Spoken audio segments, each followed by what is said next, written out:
Atid sa atin before we go in prayer today. One plants, another waters, but God gives the increase. Okay, Pastor Rory, next slide po.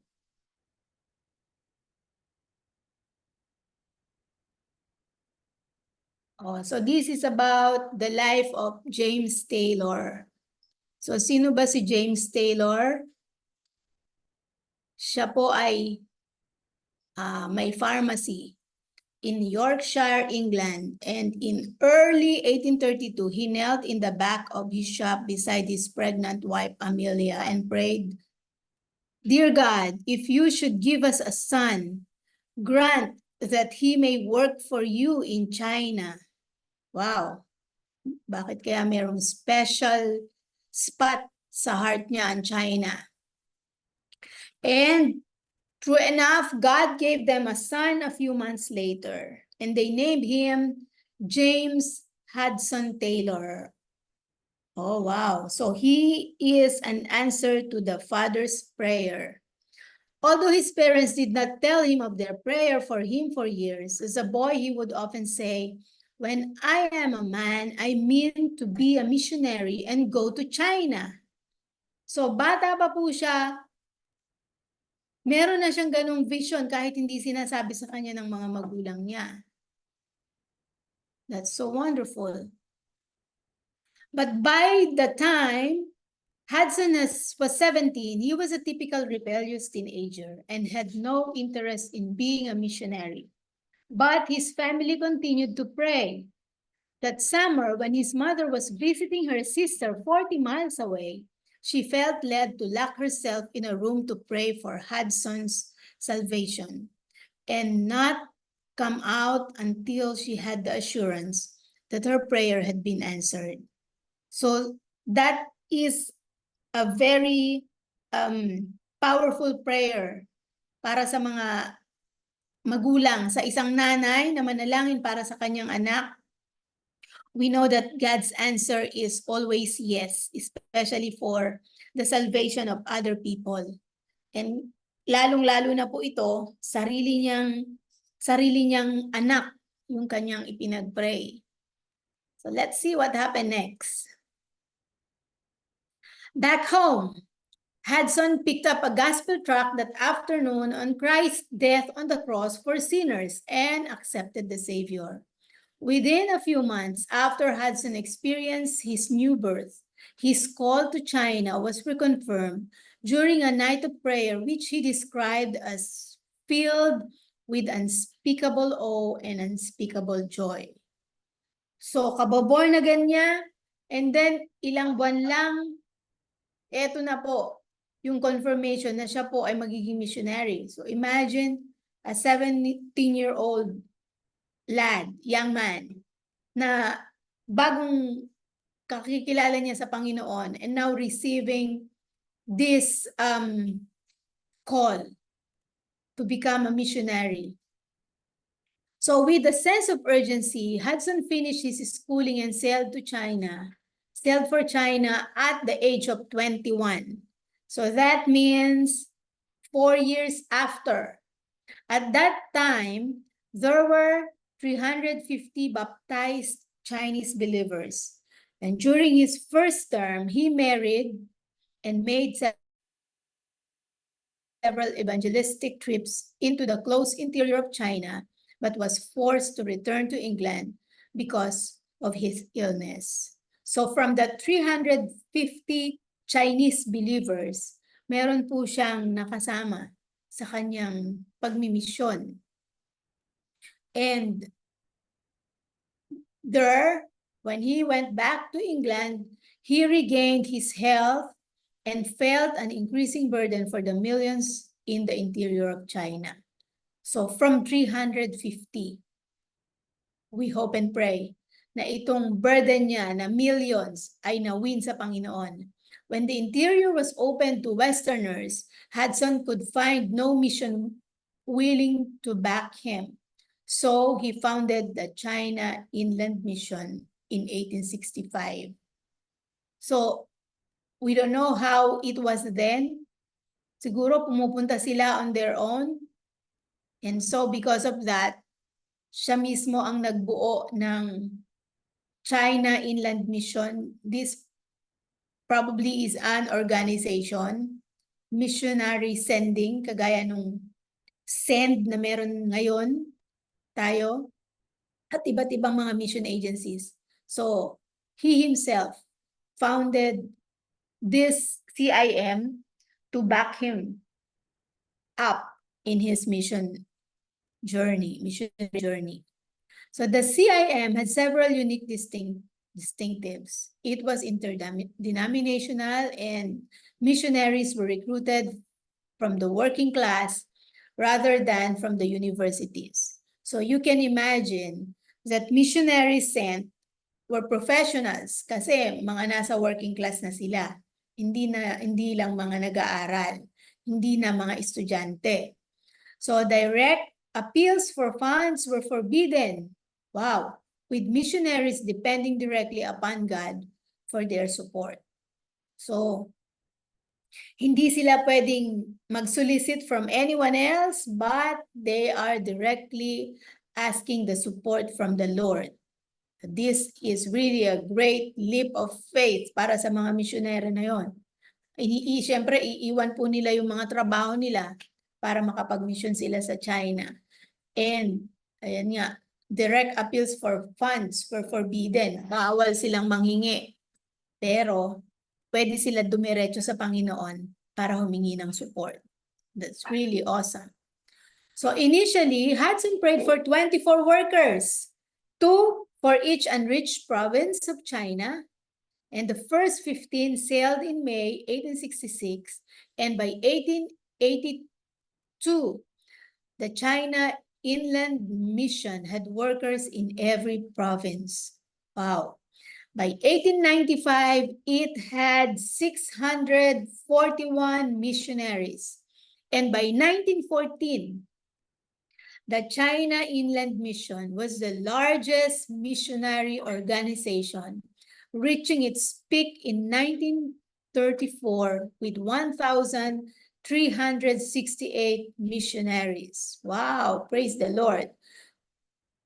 So, lahat na ng province ng China, I don't know how many provinces are there, but imagine, ang laki po ng China. Sa atin sa Southeast Asia, China is the biggest. At lahat ng probinsya na yan ay nalagyan na nila ng missionary through the China Inland Mission.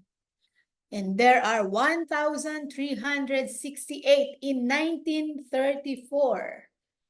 Really amazing work of God. So there were now, at this time, di ko alam, or by the time na sinusulat po itong material na binabasa natin, di natin alam kung anong taon ito.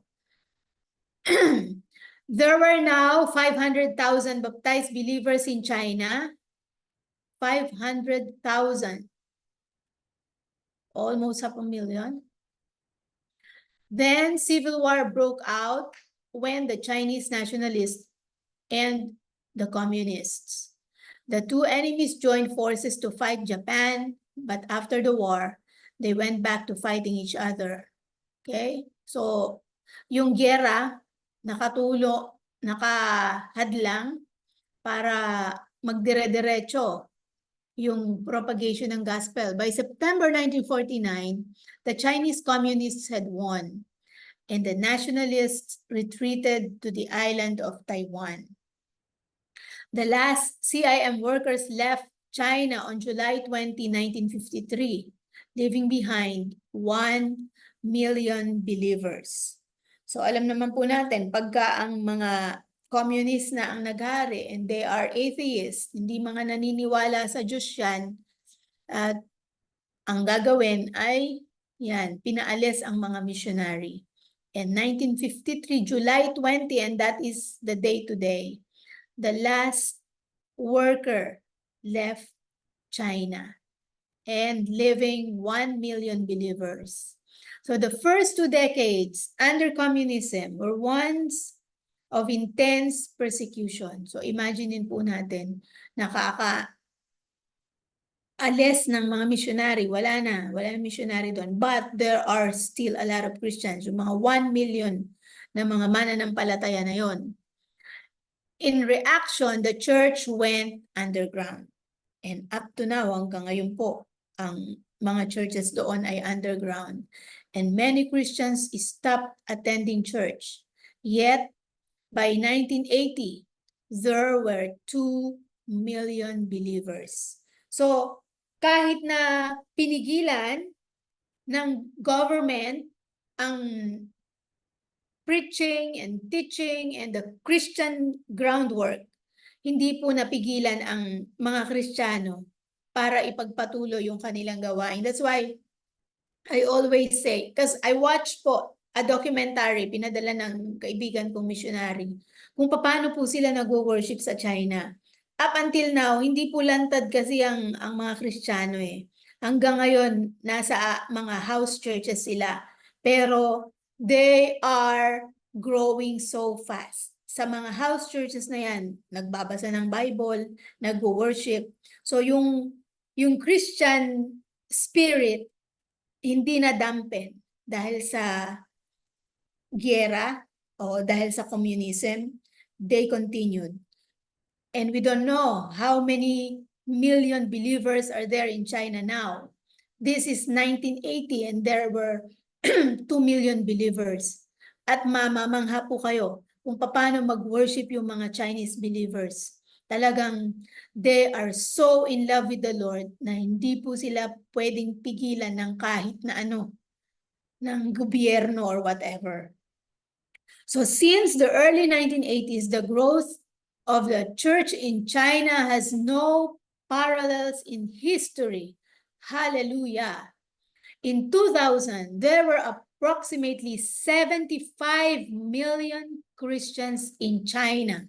See, in 24 years after, ngayon 2024 na, hindi natin alam how many. So kung 75 million na sila, imagine natin kung ilan sila ngayon after 24 years. Okay? The Church of the Lord Jesus Christ in China is larger than the Communist Party. Amen. Praise the Lord.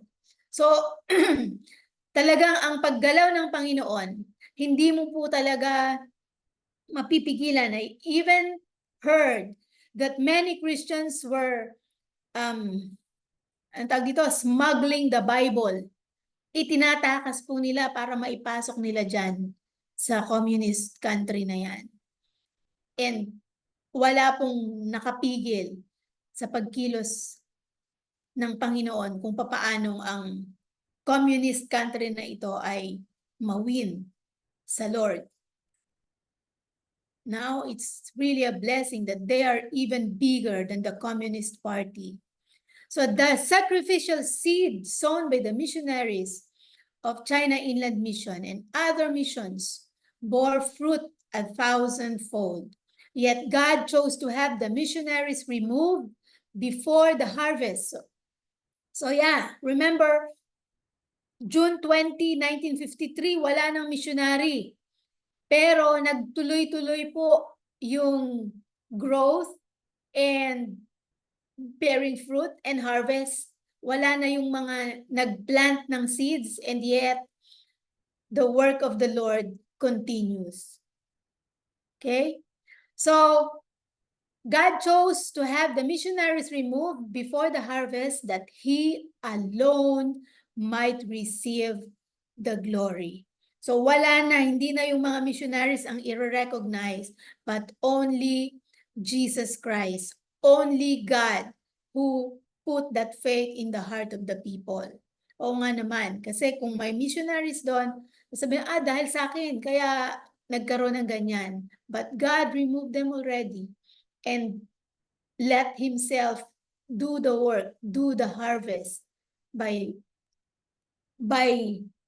leaps and bounds. Dami-dami. Amen. So, this is our reflection. How would you account for the explosive growth of the church in China since the 1980s? Do you get discouraged when you share your faith with little or no results? The story of the Chinese church should encourage all of us that once the seed of the gospel has been planted, it is God who gives the increase. Amen? So, sa atin pong kasalukuyang panahon, tayo sa Pilipinas, that's why I always say, napakapalad po natin sa Pilipinas. Kasi sobrang laya nating mag-worship, sobrang laya nating gawin, na mag-share, sobrang laya po nating ipakita yung ating pagiging Kristiyano.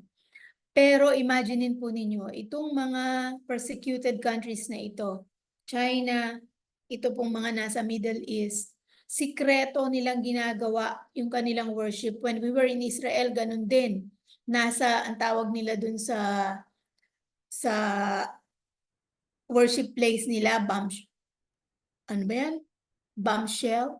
Kasi nasa ilalim sila ng basement. Doon nag-worship yung mga kapatid nating mananampalataya para hindi sila makita, hindi sila ma-persecute.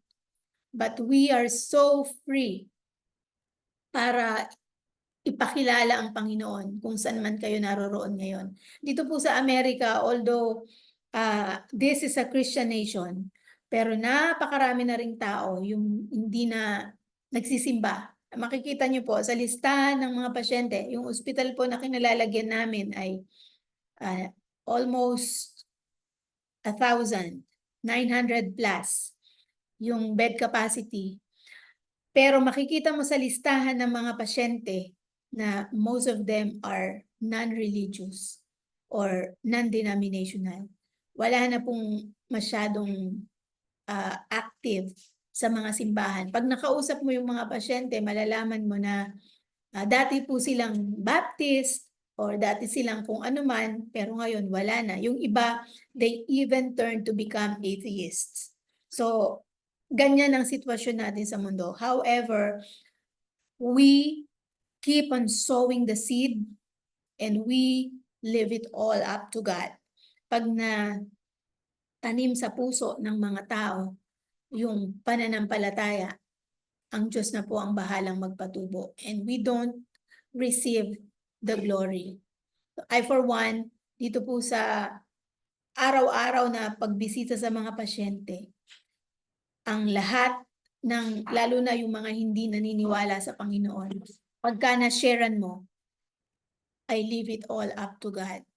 So, let us share in our reflection this, ano man po yung inilalagay ni Lord sa heart nyo ngayon. We will not do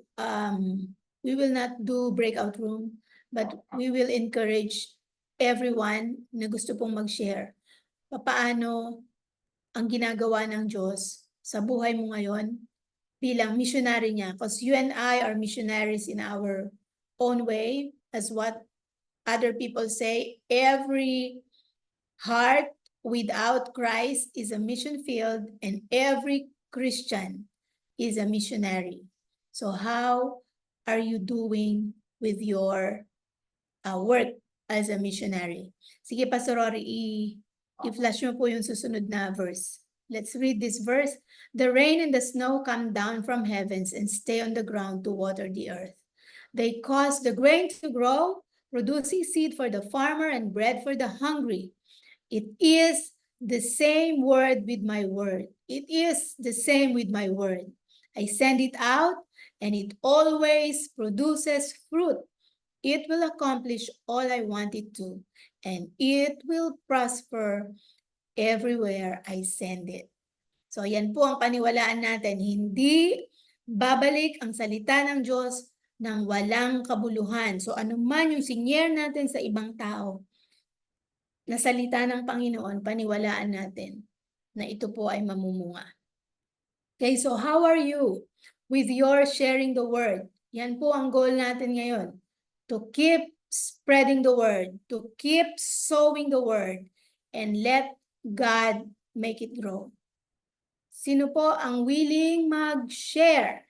I believe God has put something in your heart and share it so that others will be inspired as well. Sige po. Sino ang nais mauna? Pop up. Kumusta kayo sa inyo pong gawain ng pag-share ng salita ng Panginoon? Anyone? Let's take few minutes, 3 o 4 siguro na gusto pong mag-share. Let your testimony be a blessing po kung nasan man kayo. Sige, mauna po ako nga. Ituloy ko yung aking sinishare. Marami po ako na-encounter na mga non-believers. I even encounter atheists. So iba-ibang religion po yung namimit namin dito. Namimit ko dito po sa ospital. Maraming mga Christians na nag-backslide. Na dati mananampalataya sila, pero dahil sa nangyayari sa buhay nila, lumayo sila sa Panginoon. But when I go and visit, at nalaman nila na chaplain po ako, yung iba umiiyak kasi nare-remind sila, o nga, may Diyos pala. At yun, bumabalik po sila sa Panginoon and they appreciate so much yung ginagawa natin. Yung iba po hindi na talaga nagsisimba, lalo na nung nagka-pandemic. So yung iba sa kanila, talagang lumayo na sa simbahan. Kaya marami po dito, maraming mga dating Kristiyano yung nalayo na sa Panginoon dahil nga sa iba't ibang dahilan. Pero we keep on sowing the word and they get revived. Yung iba nagsasabi, meron ka bang simbahan? Saan yung simbahan mo? Pero sinasabi ko sa kanila, I'm not inviting you to my church, but you can go to the closest church sa'yo na magtuturo ng Word of God. Pero sinasabi ko rin kung saan po ako nag-a-attend na church. Because we are not there to proselyte na yayain sila sa simbahan natin, kundi to connect them to the Lord. So I give God the glory sa mga tao na yon na alam nating ang Panginoon ang bahal. Nakita ko na si Ate Marley na nag-open ng ka. Ate Marley, gusto niyo mag-share? Naka-mute po kayo.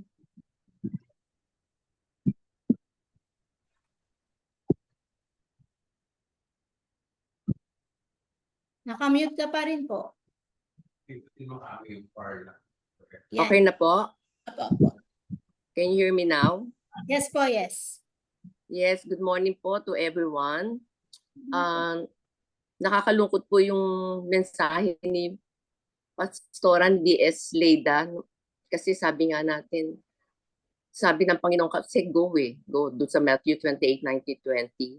Go and make disciples of all the nations, baptizing them in the name of the Father and of the Son and of the Holy Spirit, teaching them to obey of all the laws I have commanded you.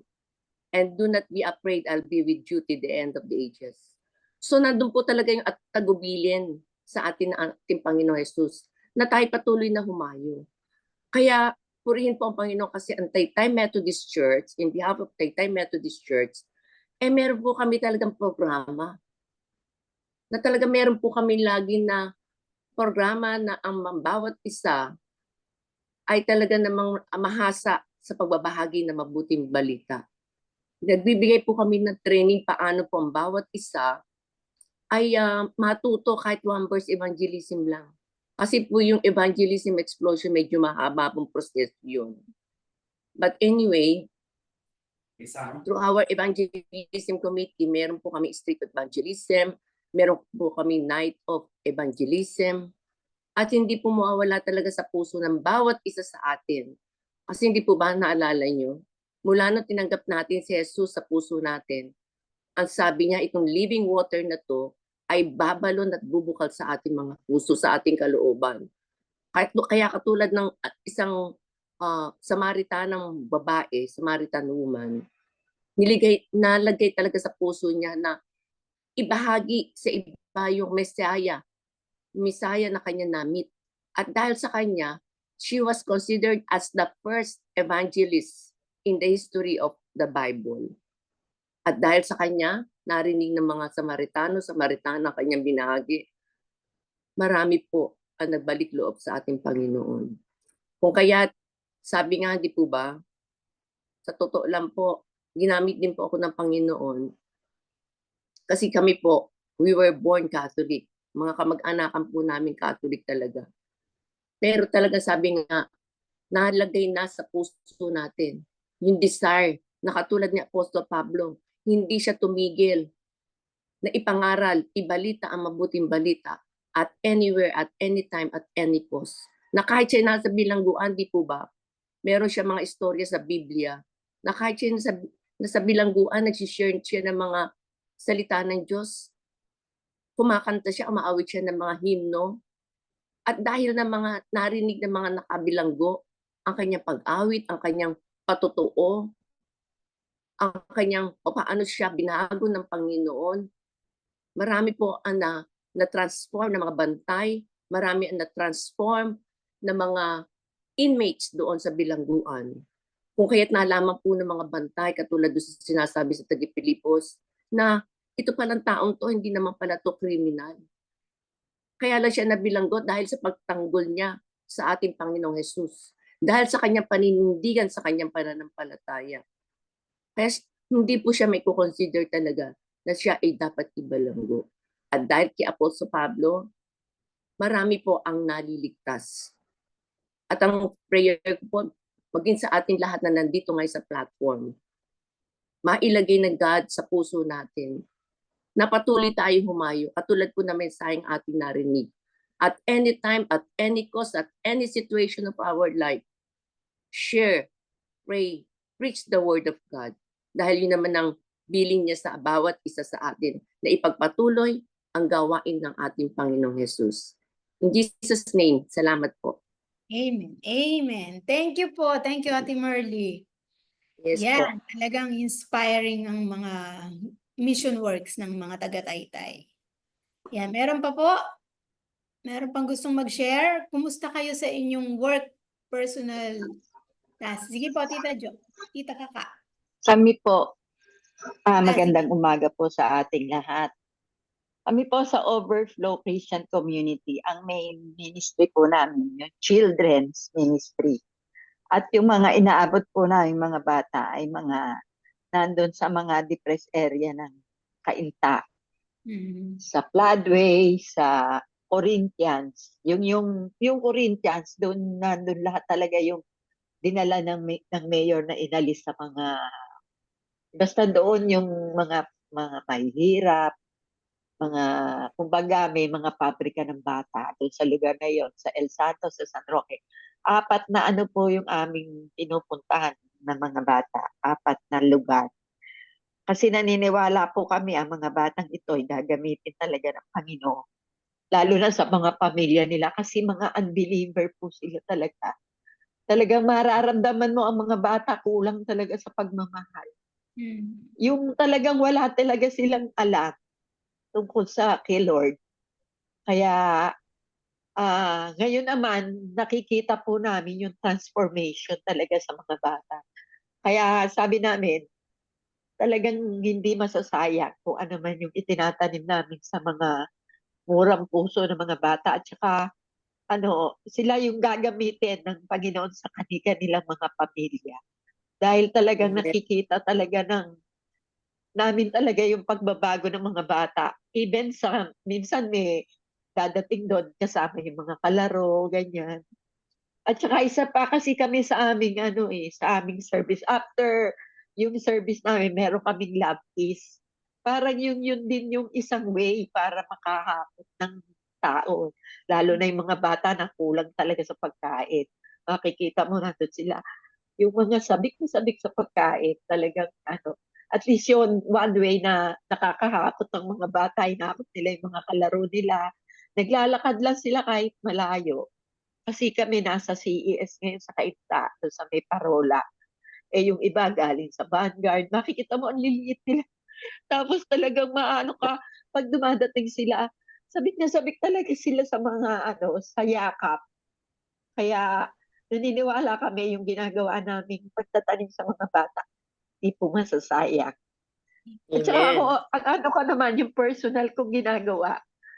Halimbawa dito, di ba usong-uso yung yung mga Shopee, yung mga delivery. Pag may nagdi-deliver dito, meron akong trucks. Inaabutan ko talaga yung mga ano, sabi ko, tapos sinishare ako, sabi ko, baka naman puro kayo trabaho. Patulad yan, ba kung Sunday, sasabi ko, linggo ngayon, kailangan man bigyan nyo ng panahon si Lord, hindi puro lang trabaho. Tapos sabi ko, uy, basahin mo yan ha. Tapos pagka bumalik siya, kasi siyempre, di ba po, pagka yung ano, sila-sila din yung babalik sa'yo. Minsan ko, kumusta? Binasa mo ba? Ganyan. Tapos, may tanong ka ba? Tapos, tatanungin mo, share mo. Minsan yung nagdi-deliver ng gas, ganyan. Kaya hindi mo nga pwedeng sumitan ng mga taong yun kasi nakita mo, binigyan mo ng truck, hindi mo sila pwedeng sumitan. Talagang ipakikita Amen. mo yung love mo sa kanila. Yun po. Kaya praise God po dahil ginagamit kami sa Overflow Christian Community sa mga bata po. Amen. Amen po. Amen. Amen. Thank you, Tita Julie. Totoo naman po na ang Panginoon talaga ay napakabuti sa kanyang pagkilos sa buhay ninyo. Sige po, last one. Tita Kaka, nagtaas ka ng kamay kanina. Tita Jo. Opo, opo, DS. Sige Let po. me share po itong Matthew 24:14. And this gospel of the kingdom will be preached in the whole world as a testimony to all nations, and then the end will come. Amen. Salamat po. Iko-continue ko po yung kay Ate Julie. Talagang ang blessed na blessed po. Lalo itong daan na melting point. Talagang ang overflow po. Napakarami pong umattend at yung buhay na buhay ang pagpapala ng Panginoon nung sila ang nag-praise and worship. Dito po sa ating melting point talagang bago pa mangyari ang pandemic, binigay na ng Panginoon ang technology nito. Talagang napakasaya po natin. Si Sis Kaka Maribet, nung po kami magkita sa Haris, masayang-masaya kami dalawa. Dahil yung yakap ng Holy Spirit damang-dama namin. At ito pong Wednesday lang, nagkita po kami ni Wednesday night, ito po lang, ni Ma'am Rubilea sa coffee shop. Hindi siya naka-attend ng melting point nung last week. Pero yung aming yakapan ay talagang ibang yung hindi yung sa amin sarili kundi yung ina-express namin ang pagmamahal ng Panginoon sa bawat isa. Kung sinabi niya na nagre-research sila at marami pa rin daw mga nag-aaral bilang diakonisa at pastor sa Haris. At ipinakita ng Panginoon dito sa ating daybreak. We talk God in non-denomination level.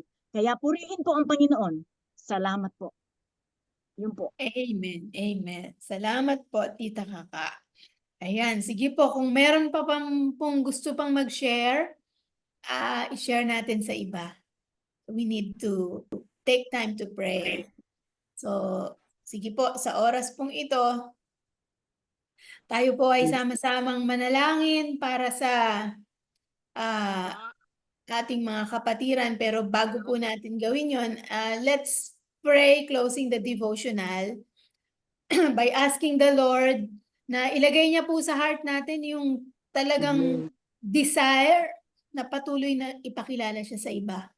Na every seed that we sow ay mapunta sa mga matabang lupa. Lalo na Amen. po ngayon, we are in the end times. Malapit nang dumating ang Panginoon kung papaanong nagsisikap ang kaaway na working triple times. Tayo ng mga mananampalataya, higit pa po nating sipagan. Kasi iniisip ko, Lord, but mas marami yata yung lumalayo, mga dati nang nakakilala, tapos ngayon lumalayo. Ngayon panahon po para sa atin ng mga nandito sa daybreak bilang mga intercessors na patuloy nating ipanalangin sa Panginoon na tayo mismo ay bigyan niya ng desire na mag-share at dumami pa yung mga simbahan po na kinabibilangan natin.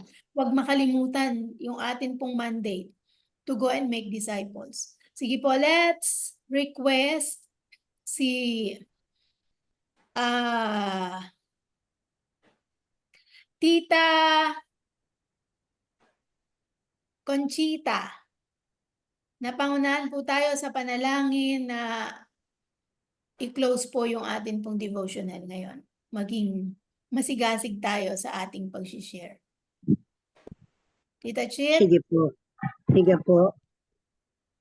Abba Father, Jesus Christ, Holy Spirit, salamat sa iyong presensya ngayong umaga, Panginoon. Itinuro mo sa amin ang mga dapat namin gawin. Tunay nga po na if we submit everything to you, Lord, you will do the rest of the work. Lord, teach us, give us a teachable heart, so that in the manner of conveying your word, they will feel you. Maramdaman ka, Panginoon, maramdaman ang pag-ibig mo, maramdaman ang iyong salita, Panginoon, sa puso. At titimo ito sa puso ng bawat isa na siyang naming masasabihan ng iyong dakilang pag-ibig. Tunay nga po na you have commissioned all of us. And with your intervention, Lord, we will always do what is right. We will always obey you, and we will always go with a willing heart to proclaim to the world your goodness and your love, Lord, and the effects of following and obeying you. Thank you, Lord, for Pastor Leda sharing all of this today. And as we go on with daybreak, Lord, bless us all, inspire us, Yes, God. convince us that we will always give our best self to you. Yes, Lord. Thank you so much. And this is Yes, our Lord. prayer in the mighty name of our Lord Jesus Christ. Amen. Amen. Amen. Amen. Amen. Thank you po, thank you. Sige po, let's pray for healing. Oh, actually, sabi nga hindi tayo mag-pray lang, but let us become God's instrument of healing sa mga tao na namimit natin na may mga karamdaman. Tayo po'y maging daluyan ng Panginoon sa kanilang kagalingan. So let's lift up to the Lord lahat po ng ating mga kilala na may mga sakit sa mga oras na ito, kahit sila po nawala dito sa listahan. Sama-sama natin silang ipanalangin at angkinin ng kagalingan ng Panginoon ay mapasa kanila. Sige po, Ate Elise. God bless you po. Sige po, let's Thank you po, pray. Pastora. God bless everyone. Opo. Let's pray po. Let's lift up to the Lord ang mga may karamdamang ito, and then we will request sinong ating pwedeng mahilingan na manalangin? Si Ate Jojo Tamayo to close us after a minute po ng prayer para sa kanila. Sige po, let's bless the heavens for our loved ones, friends, everyone who is sick. Hallelujah, Jesus. Lord, we know you are the greatest. Right now, God, we come to you, God, acknowledging that the expert of the Lord. Lord, Thank you po, Panginoon. yung naman pa na For making atin na pinapay mo sa atin. Yung napagaling mo. Hinihiling ko, katawa ko. Katawa.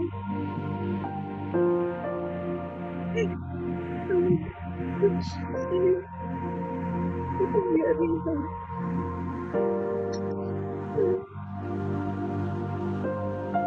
Pagalingin mo si Jesus. Karamihan. Wala ko na hindi mo. Ikaw na ang nagbahala sa kanya. Patulungan mo.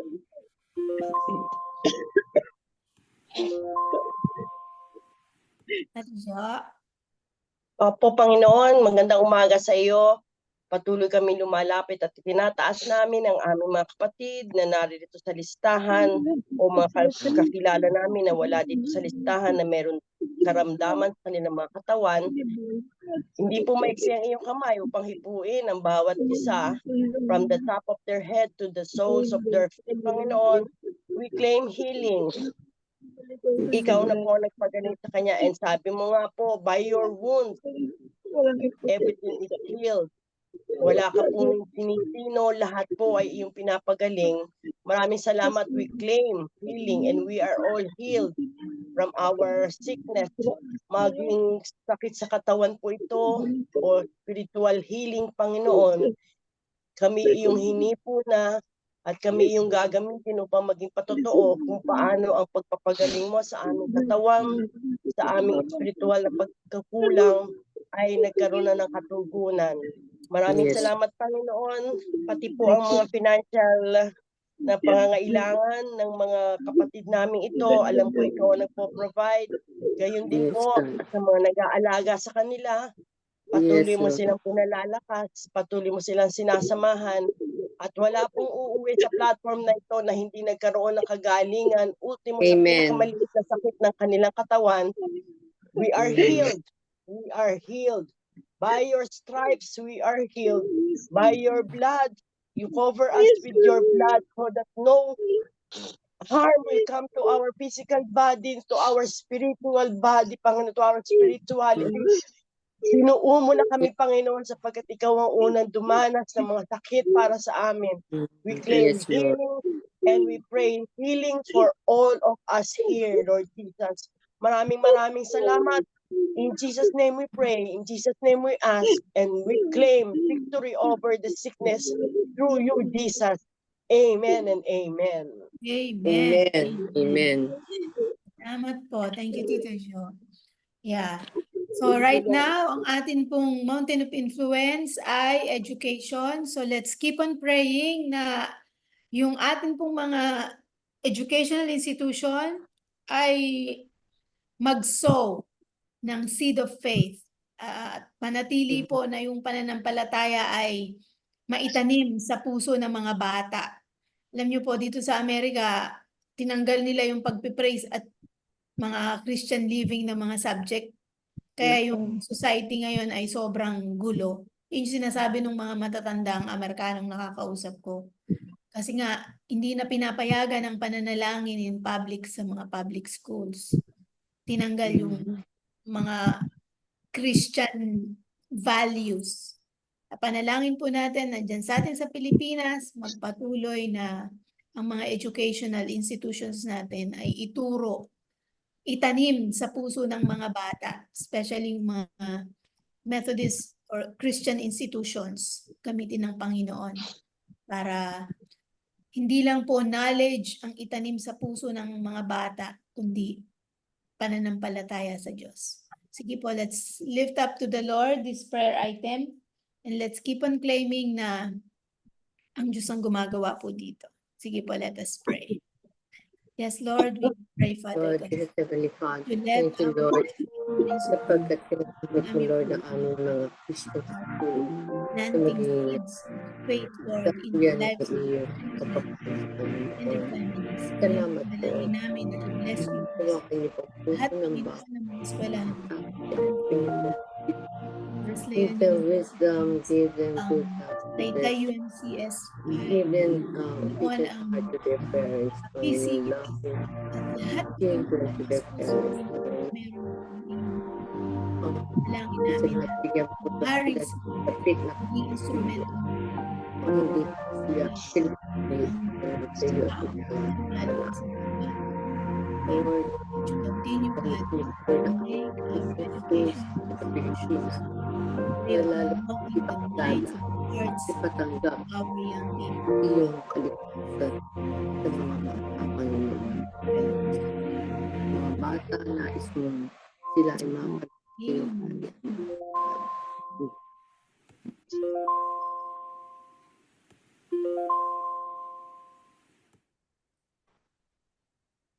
Sister Deaconess Gina, pwede po kayong mag-close in prayer dito sa educational institution. Are you able po? Deaconess Gina. Sorry, Sige Miss. po, Pastor Leida. Hi, thank you po. Panginoon, maraming salamat po sa Pillar of Society ng Education. Patuloy po namin idinudulog sa inyo, O Diyos, ang society ito, ang Pillar of Society na ito na magamit upang lubusan kayong makilala, O Diyos, ng mga estudyante, ng mga guro, ng mga magulang na kabahagi, O Diyos, ng education na ito. Gayon din ang panalangin namin sa mga institusyon ng bawat iglesia na mayroon. From Wesleyan University, ang PCU, ang Harris Memorial College, ang mga paaralan ng mga simbahan, O Diyos. Patuloy na magamit na instrumento ito upang maipahayag ang kaligtasan, ang kapangyarihan na ginawa mo na ipinaranas sa bawat isa sa amin. Ang dalangin namin, O Diyos, na hindi lamang yung head knowledge ang maranasan nila, kundi yung pagbabago ng kanilang buhay sa pamamagitan ng pagkakilala sa iyo. Gamitin mo ang mga institusyong ito, O Diyos, upang mapalawak ang iyong kaharian, hindi lang sa mga malapit sa kanila, kundi saan man sila naroroon, O Diyos, lalo na sa mga institusyon na nagde-develop ng mga pastors, ng mga deaconesses, O Lord, na tunay na maitanim ang pag-ibig mo, maitanim, O Diyos, ang iyong mga salita sa buhay ng bawat isa. Gayon din ang panalangin namin sa edukasyon para sa aming bansa sa Pilipinas. Malapit na naman itong magbukas ang klase next week.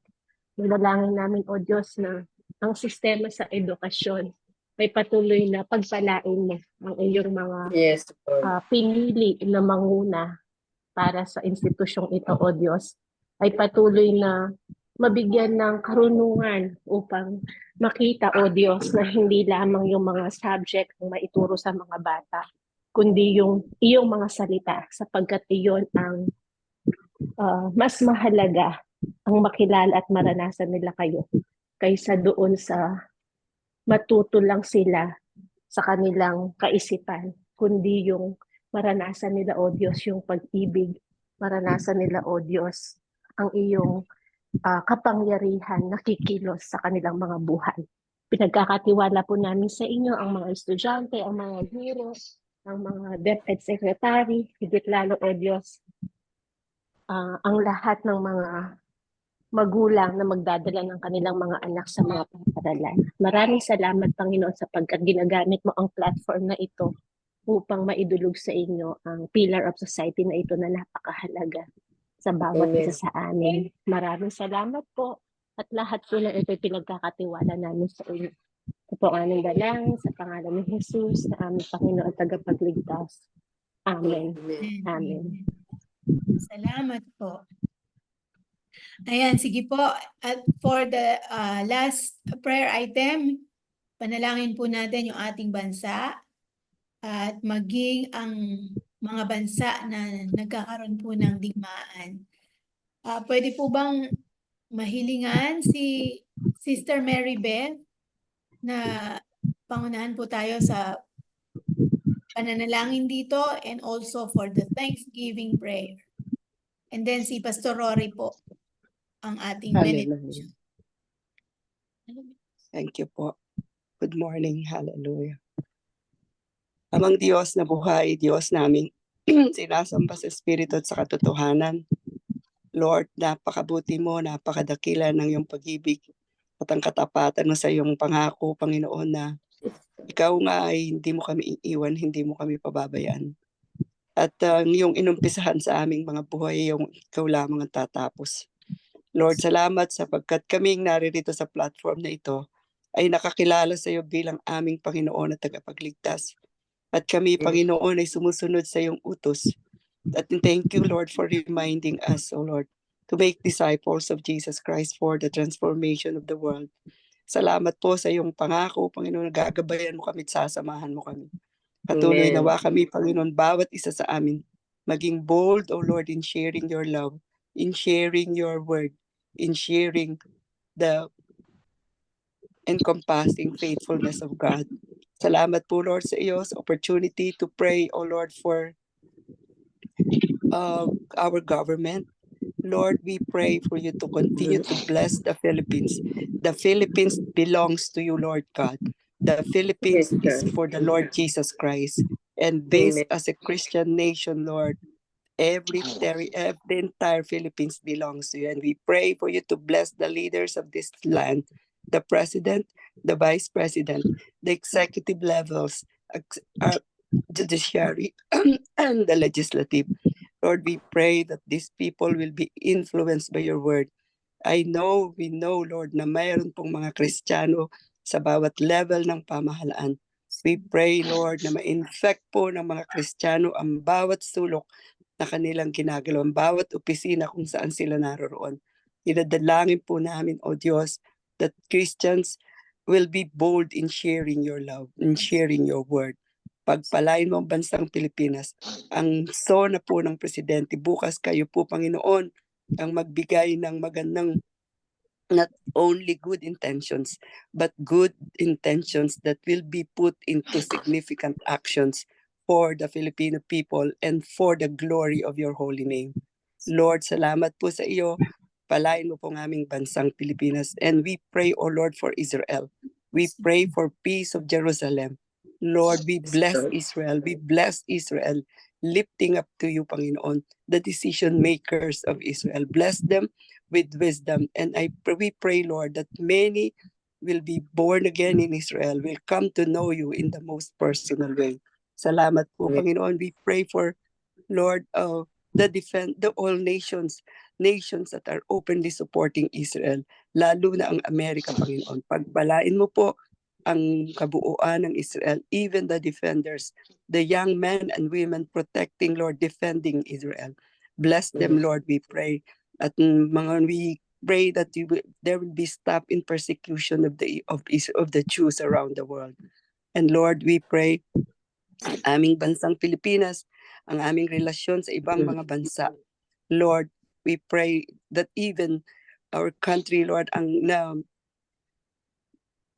nandiyan ang China trying to invade our lands, trying to invade our waters, trying to do things, Lord, that are not for you, na kung ano-anong sugal ang ipini-introduce sa mga Pilipino. We pray, Lord, that our government will be enlightened as to discern, O Lord, kung anong klaseng mga tao ang pinapapasok dito. We pray for you to bless our land, to bless every Filipino na nananalangin at nananampalataya sa iyo, na ma-discern po namin kung anong bansa, kanginong bansa kami dapat makipag-alay. Panginoon, salamat po sa iyo, sa opportunity ito. And we pray for Ukraine, Lord, and Russia. Pangunahan mo po, Panginoon, ang mga nangyayari doon, that there would be stop in killings. And we pray, Lord, for finally peace to come, for war to finally come to an end. Salamat po, Lord, sa opportunity i-live sa oras na ito. Kulang man po, Lord, ng 1 hour to do all these things. Balit alam namin sa aming mga different quiet times, kasama ka namin at dinidinig mo po ang aming mga dalangin. Lord, salamat po sa iyo sa umagang ito. This is our prayer of faith in Jesus' name. Amen. Amen. Amen. Thank you po. Tanggapin po natin ang pagpapala ng Diyos sa kanyang buhay na salita. Mga bilang, kabanata 6, talatang 26 hanggang 26. I thank you for you will pour out your spirit upon my spirit.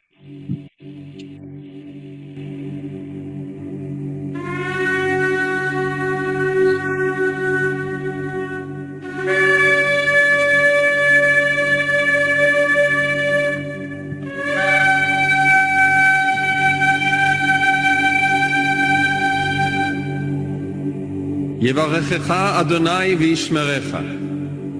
יאר אדוני פניו אליך ויחונקה. יישא אדוני פניו אליך וישם לך שלום. The Lord bless you and keep you. The Lord make his face shine upon you and be gracious to you. The Lord lift up his countenance upon you and give you peace. At ang lahat ng Amen. mga Children, ng Diyos say na magsabi na, Amen. Amen. Amen. Amen. Thank you, Pastor Leda. Thank you, Pastor Thank you, Leda. Pastor Amen. Rory. God God bless bless you. you. Sige, mag-cover na po tayo ng ating mga camera. Shalom, Pasensya na po everyone. ako rin. Hindi po. May ako muna ako. 1, 2, 3. Tapos na. Opo, okay na po. Morning, everyone. Shalom, shalom. Opo, bye-bye. Hello, Maraming everyone. salamat. Salamat po. God bless po. Ay, Thea.